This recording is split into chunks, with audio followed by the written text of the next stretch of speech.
नमस्कार, मैं हूँ रविंद्र जैन और आप देखना शुरू कर चुके हैं सबकी खबर। कल हमने एक खबर दिखाई थी और खबर थी मध्य प्रदेश लोकायुक्त संगठन को लेकर। हमने कहा था कि मध्य प्रदेश में लोकायुक्त संगठन भ्रष्टाचार को रोकने के लिए उसका गठन किया गया था और कई भ्रष्टाचारियों को ये संगठन ट्रैप करता रहा है। कि लेकिन कल दैनिक भास्कर ने जिस तरह कल और परसों खबरें चलाई और ये दावा किया उन्होंने कि हमने लोकायुक्त संगठन को ट्रैप किया है। यहाँ के जो अधिकारी हैं, चाहे वो क्लर्क, चाहे वो ड्राइवर हों या टेक्नीशियन हों, आरक्षक हों, प्रधान आरक्षक हों और 2 डीएसपी, ये लोग जिस तरह से मैनिपुलेशन कर रहे थे, उसके बाद संगठन ने एक बड़ी कार्रवाई की है। दोनों डीएसपी को फिलहाल वापस पीएचक्यू भेज दिया गया है और एक पत्र भी साथ भेजा गया है कि इनको सस्पेंड करिए। इसके अलावा जितने लोगों के नाम दैनिक भास्कर ने चलाए थे, सभी को सस्पेंड कर दिया गया है। आज एक और बड़ी कार्रवाई हुई है। आज मैं लोकायुक्त संगठन में हूँ और अब से कुछ देर पहले शायद लोकायुक्त संगठन ने अपने तमाम सारे पुलिस अधीक्षक भी बदले हैं। इसका जो एक तरह से कह सकते हैं, भास्कर ने जिस तरह की खबरें छापी हैं और लोगों का जो विश्वास संगठन पे था वो कम हुआ है। इन तमाम सारी चीज़ों को लेकर आज मैं स्वयं लोकायुक्त संगठन के जो डीजी हैं, महानिदेशक हैं, योगेश देशमुख जी, मैं उनके पास आया हूँ और उनसे समझते हैं कि इस छवि को फिर से एक तरह से लोगों में विश्वास पैदा करने के लिए क्या कदम उठाए जा रहे हैं। दैनिक भास्कर के स्टिंग ऑपरेशन के बाद वाकई संगठन में क्या माहौल है और आने वाला समय जब संगठन एक लोकायुक्त का एक जो भय था, डर था, क्या वो कायम रहेगा? बहुत सारे सवाल हैं। मैं सीधे जोड़ता हूं, योगेश देशमुख साहब वरिष्ठ आईपीएस अधिकारी हैं, मध्य प्रदेश लोकायुक्त के डीजी हैं और इनका जो कैरियर है वो बिल्कुल बेदाग रहा है।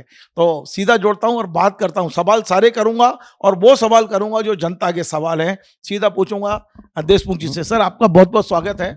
सर, जिस तरह ये भास्कर ने स्टिंग ऑपरेशन किया है, संस्था को एक बहुत बड़ा डेंट तो लगा है। कोई शंका नहीं है। और हम तो पुलिस में हमेशा ये मानते हैं कि मीडिया का और पुलिस का चोली दामन का साथ रहता है। और मेरा ये मानना है कि मीडिया हमारी आंख और नाक और कान भी है। कई जगह जहां हम मिस कर जाते हैं वहां मीडिया इंटरवीन करता है। और जो दैनिक भास्कर ने जो स्टिंग ऑपरेशन किया, तो उसमें हमारे यहाँ पे जो कमियां थी वो उजागर हुई हैं। और ये डेफिनेटली मीडिया का एक बहुत बड़ा रोल इसमें रहता है। सर, आपकी और जो लोग स्टिंग ऑपरेशन में दिखाई दे रहे हैं वो केवल एक सीढ़ी का अंतर है। क्या कारण है कि आप तक ये सूचना नहीं थी और वो सागर में बैठा हुआ रिपोर्टर वो सब चीजें यहाँ बैठ के वहां बैठ के देख रहा था? देखिए, यद्यपि ये स्टिंग ऑपरेशन, इस बात को तो हम मानते हैं, ये कि एक काल्पनिक घटनाक्रम क्रिएट किया गया और व्यक्ति के अंदर का जो लालच होता है, जो ग्रीड होता है, उसको समक्ष में लाया गया। एक पासा फेंका गया, एक उनको इसमें ग्रीड के सामने कुछ माहौल तैयार किया गया। उस झांसे में वो आ गए और उन्होंने ऐसा किया। देखिए, ये संस्था में हम हजारों ट्रैप्स करते हैं, हजारों अधिकारियों को हम बंद करते हैं। कहीं कहीं हमारी संस्था में नीचे जो हमारे फील्ड के सिपाही वर्ग हैं या कहीं कहीं जो डीएसपी किसी लालच में कभी आ जाते हैं, हमारे सामने आने पे हमने पहले भी कई कार्रवाइयाँ की। हमने कई डीएसपीज को वापस किया है, कई सिपाहियों को वापस किया है। ये घटनाक्रम हमारे सामने आया, चूंकि ये मीडिया से आया है, इसमें भी हम कार्रवाई कर रहे हैं। इसके पहले भी हमने कार्रवाई की है। तो ये निरंतर चलते रहने वाली प्रक्रिया है। और देखिए, आपको समझना पड़ेगा कि अल्टीमेटली हम भी समाज के ही एक अंग हैं और जो ग्रीड और जो कमियां समाज में है वही हमारे यहाँ भी संस्था में है। यस, ये हमारी जिम्मेदारी है कि ऐसे लोगों को उठा के बाहर कर देना चाहिए, जो हम निरंतर कर रहे हैं। सर, एक बड़ी बात यह भी है कि जो डेंट लगा है, जो नुकसान हुआ है, क्या इस पूरे संस्था का रीस्ट्रक्चरिंग करने का भी प्लान है क्या? आप लगातार माननीय जो लोकायुक्त महोदय उनके साथ मीटिंगें कर रहे हैं, इसके बाद भी लगातार ये सब चल रहा है। क्या प्लान क्या बना रहे हैं कि ये संस्था की जो छवि है वो इस तरह की होना चाहिए कि लोगों में डर होना चाहिए, दहशत होना चाहिए, बजाय इसके कि जिस तरह का ये अभी माहौल हो गया? कोई शंका नहीं है, बहुत बड़ा डेंट हुआ है और व्यक्तिगत तौर पे हम सभी आहत हैं। जितने भी राइट थिंकिंग लोग हैं उन सबको आहत हुआ है। और as head of the organisation ये मेरी नैतिक जिम्मेदारी रहती है कि संस्था ठीक ठाक चले। तो जहां हम इस पिछले 1 साल में हमने बहुत सारे ट्रैप केसेस की संख्या हमारी अभूतपूर्व बढ़ी हैं। बड़े बड़े केसेस हमने लोगों के खिलाफ तैयार किए हैं। कई बड़े बड़े अधिकारियों के खिलाफ जो अभूतपूर्व है उनके खिलाफ ट्रैप किए हैं। तो ये घटनाक्रम से ये मान लेना कि पूरी संस्था ही खराब है, ये उचित नहीं होगा। यस, जैसे हमारे सामने आया है तो हम जो जो सस्पेंशंस की कार्रवाई कर सकते हैं हम कर रहे हैं। कुछ चेंजेस हमें करने हैं, हम अपने संस्था में कर रहे हैं। और भी मेरे ख्याल से इसमें और टाइट करने की आवश्यकता है। अभी मैंने कहा है कि एक प्रस्ताव मैं भेजूंगा जहाँ पे हमारे सारे आईओएस के कमरों में वीडियो कैमरास भी लग जाएं, जिससे कि ये जो बातचीत है ये सब होने में कमी आए, नहीं हो पाए। हमारा तो यही प्रयास रहेगा और रेगुलर मॉनिटरिंग हमारी हमेशा होती रहती है। तो मेरा ये मानना है कि हम बहुत अच्छा काम कर रहे हैं। किसी एक घटनाक्रम से पूरी संस्था को दोष देना उचित नहीं है। कमियां हर समाज में के हर वर्ग में है, हर संस्था में है, चाहे वो कोई भी संस्था हो। और इस संस्था को बेहतर करते रहने के लिए सभी अधिकारियों का योगदान हमें चाहिए भी, और यहाँ पे हम निरंतर उस पर हम काम करते रहेंगे। सर मैं एक जैसे आपने कहा कि पारदर्शिता आप लेके आ रहे हैं, आप कैमरे लगा रहे हैं, आईओएस के रूम में कैमरे लगा रहे हैं, बहुत अच्छी बात है। लेकिन सर सवाल ये है कि कई अभी ये देखने में आया है, पिछले 7-8 साल पहले यदि लोकायुक्त में नियुक्ति होती थी तो लोग सजा मानते थे, लेकिन अब लोग सिफारिश करवा करवा के लोकायुक्त में आते हैं, क्योंकि एक ऐसा नेक्सस बन गया है कि हम लोकायुक्त के नाम से वसूली कर लेंगे, ये कर लेंगे। इस नेक्सस को तोड़ने के लिए क्या कोई रणनीति है संगठन के पास? देखिए, सिफारिश लगा के आते हैं, प्रयास जरूर करते होंगे लोग, लेकिन मैं यहाँ मेरी पदस्थापना हुई है बिना सिफारिश के हुई है। मुझे पता भी नहीं था कि मेरी यहाँ पदस्थापना होने वाली, शासन ने अपने स्तर पर निर्णय लिया।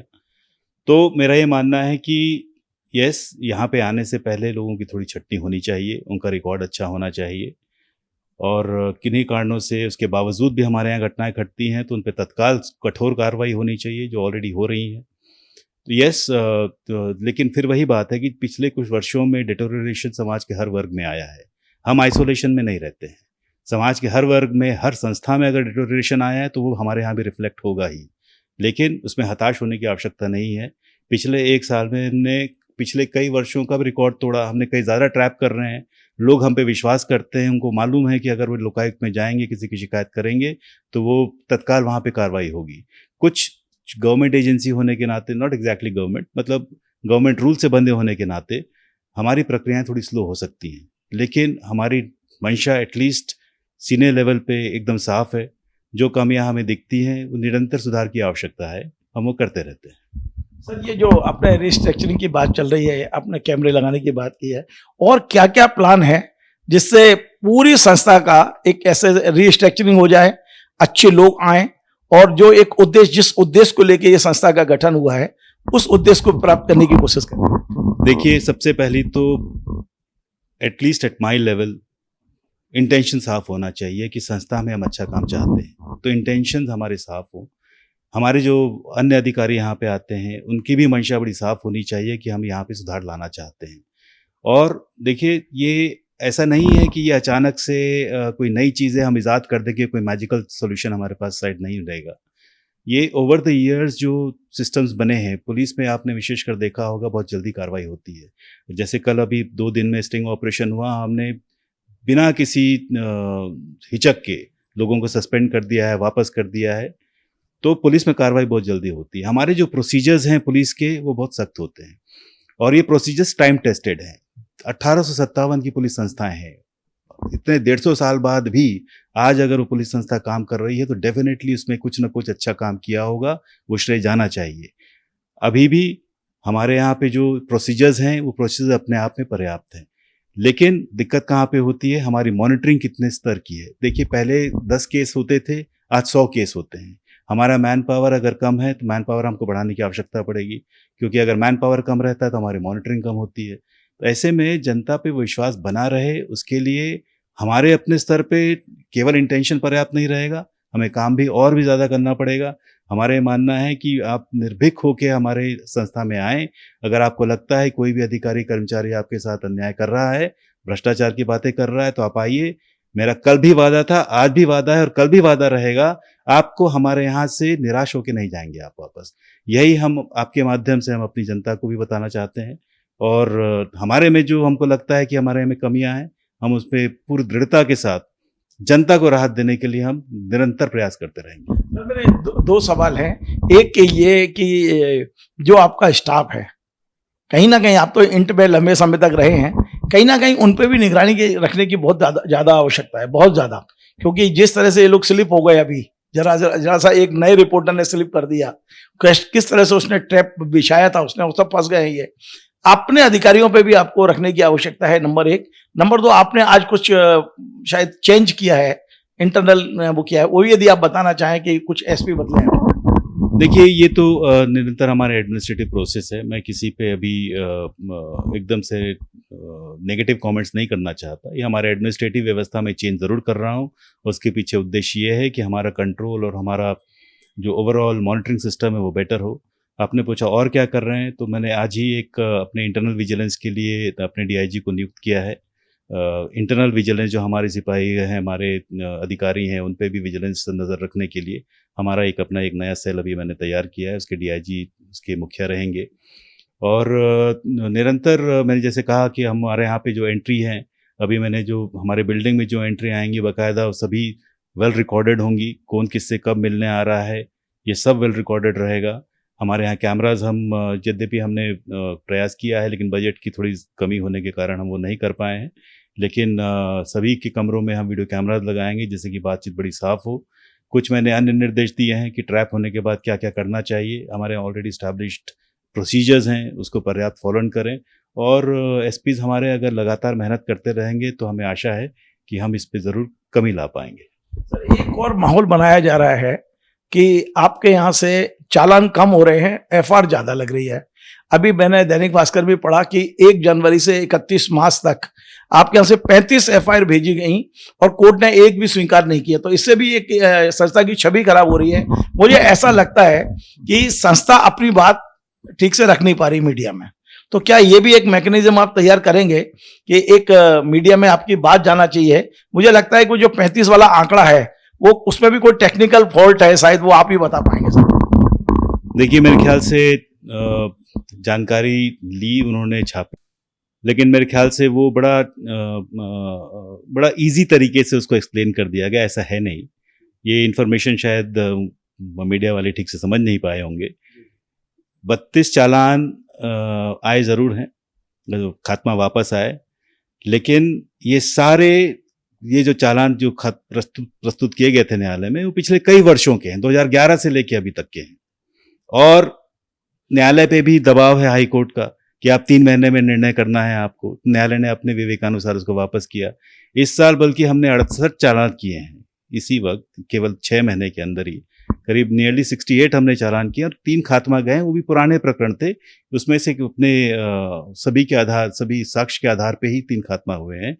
और नॉर्मली ट्रैप केसेस में हमारे यहाँ खात्मा नहीं होते हैं।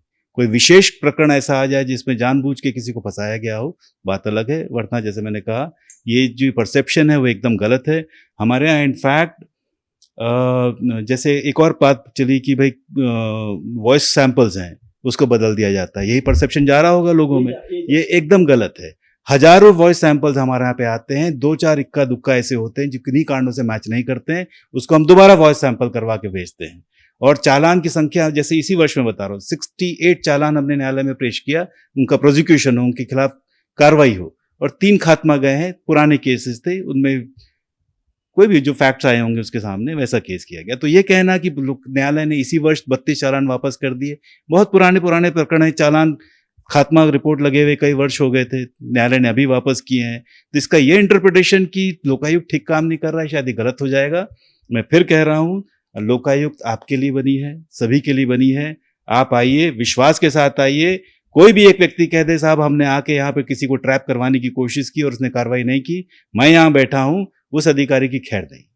तो ये आप बिल्कुल विश्वास के साथ आइए, हमारे यहाँ कार्रवाई होती है। यस, हम एक प्रोसीजर्स के तहत काम करते हैं, तो प्रोसीजर्स में वो बातें आनी चाहिए। थोड़ा समय लगता है, लेकिन कार्रवाई अवश्य होती है। सर, ऐसा कोई अधिकारी आपने अपॉइंट किया है कि कोई आदमी अपनी बात कहना चाहता है, बेशक आपके अधिकारियों के खिलाफ हो, उस सहजता से मिल सके और उस पर कार्रवाई हो सके? अभी इस तरह का कोई मैकेनिज्म बनाएंगे कि डीजी साहब मिले या डीआईजी मिले, कोई तो मिले यहाँ जो अपनी बात कहे? होता यही है कि आदमी पीड़ित हो जाता है और जब अधिकारियों तक अपनी बात नहीं कह पाता या कार्रवाई नहीं होती तो वो हताश हो जाता है। तो ऐसा कोई आप विश्वास मेरे चैनल के जरिए दिलाएंगे आम लोगों को कि यदि आपके अधिकारियों से कोई शिकायत है तो गोपनीय तरीके से वो अपनी बात पहुंचा सके, खासकर डीजीपी और लोकायुक्त महोदय? ये कार्यालय जनता का कार्यालय है, हम जनता की तरफ से यहाँ बैठे हैं। आज दिनांक तक कभी ऐसा नहीं हुआ है कि कोई व्यक्ति आके अपनी गोपनीय बात बताना चाहे और बिना बताए चले जाए। ये कार्यालय पूरे टाइम खुला है। यही नहीं, हमारे यहाँ के जितने भी अधिकारी हैं, जिनसे वो मिलना चाहें, पूरे जब भी आएंगे उनकी बात सुनी जाएगी। अगर उसके बावजूद भी नहीं सुनी जाती है तो अवश्य मेरे पास आएँ। ये कार्यालय पूरे टाइम खुला हुआ है। सभी अधिकारियों की जिम्मेदारी है कि उनका कार्यालय जनता का कार्यालय है, शासन की तरफ से ओपन किया गया है और ये जनहित के लिए खोला गया है। तो इसीलिए कोई भी ये कहे कि उनके कार्यालय में नहीं आ सकते हैं, हाँ, कभी-कभी समय वाली बात हो सकती है, लेकिन ये कार्यालय हमेशा खुला हुआ है। हमारे डीआईजी का कार्यालय खुला हुआ है, हमारे एसपी का कार्यालय खुला हुआ है। कभी भी आएँ, अगर वो गोपनीय बात बताना चाहते हैं, बेशक आके अपनी बात बताएँ। लोग आते हैं, बताते हैं, आप भी आइए और बताइए। एक अंतिम सवाल और रह गया है सर, एक और माहौल है पूरे मध्य प्रदेश में। लोकायुक्त संगठन कार्रवाई तो करता है, लेकिन तहसीलदार, पटवारी, कोई बड़ा जो मगरमच्छ जिसको कहते हैं ना, आईएएस, आईपीएस, मिनिस्टर्स, भ्रष्टाचार तो ऊपर से नीचे आता है ताकि नीचे से ऊपर जाता है। ऊपर वाले क्यों बचे जाते हैं आपके संगठन की पकड़ से, और नीचे वाले बहुत जल्दी पकड़ में आते हैं? पिछले कुछ वर्षों में आईएएस, आईपीएस और आईएफएस करीब 48 ऐसे केसेस हैं जिसमें हमने क्राइम रजिस्टर किया, एफआईआर रजिस्टर करके बकायदा उस पर कार्रवाई की है।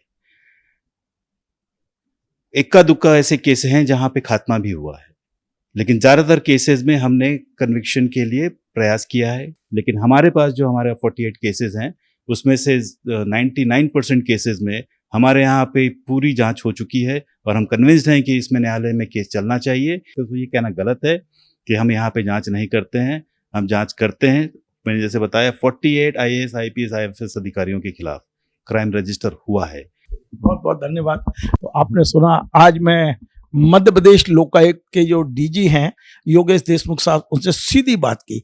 आम जनता के जो सारे सवाल थे मैंने पूछे, और मुझे इस बात का गर्व है कि योगेश देशमुख साहब ने भी बड़े दिल से गलतियों को स्वीकारा है। पूरे संस्था को रिस्ट्रक्चर किया जा रहा है, जहां कमियां हैं उस पर वॉच किया जा रहा है। आज इन्होंने खुद ही अपनी एक विजिलेंस शाखा तक कह सकते हैं उसको एक्टिव किया है, और अब जो हो चुका है वो भविष्य में ना हो इसके प्रयास हो रहे हैं। जिस उद्देश्य के लिए लोकायुक्त संगठन बनाया गया है उस उद्देश्य पर चलने के लिए पूरी तरह प्रतिबद्धता आज उन्होंने दिखाई है। नमस्कार।